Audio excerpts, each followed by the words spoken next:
Sir రాష్ట్రం మొత్తం మీద శ్రీకాకుళం నుంచి తిరుపతి వరకు మోస్ట్ ఎఫెక్ట్ అయిన తుఫాన్గా ఇది ఉంది. మీరు ఏరియల్ సర్వే కూడా చూశారు. హైయెస్ట్ ఏ జిల్లాకి ఎక్కువ డ్యామేజ్ జరిగే అవకాశం? అంటే రకరకాలుగా ఉంది.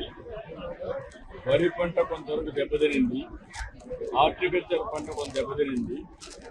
కొన్ని జిల్లాల్లో విపరీతంగా వర్షాలు పడ్డాయి. ఈరోజు నెల్లూరు, ప్రకాశం, బాపట్ల దగ్గర పరచూరు ఆ ఏరియాలో నేను ఏరియల్ సర్వేలు చూశాను. ఎక్కువ నీటితో మొత్తం కూడా ముంపు గురైంది. ఇక్కడికి వచ్చే కొద్దికి గాలి విపరీతంగా వచ్చింది.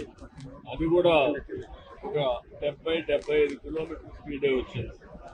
అదే కానీ ఇంకా ఎక్కువ వచ్చుంటే మన కొబ్బరి చెట్ల కలిసి ప్రమాదం వచ్చేది. ఆ పెను ప్రమాదం తప్పే పరిస్థితి వచ్చేది. అయితే అన్ని కూడా ఎన్యూమరేట్ చేస్తాం. కొంత ఇది నష్టం జరిగింది. కోనసీమ విపత్తి కింద చూడొచ్చు అంటారు. కేంద్రం నుంచి సహకారం ఏ రకంగా? ఇప్పటికే ప్రధానమంత్రి మోడీ కూడా స్పందించారు. అందరూ స్పందించారు.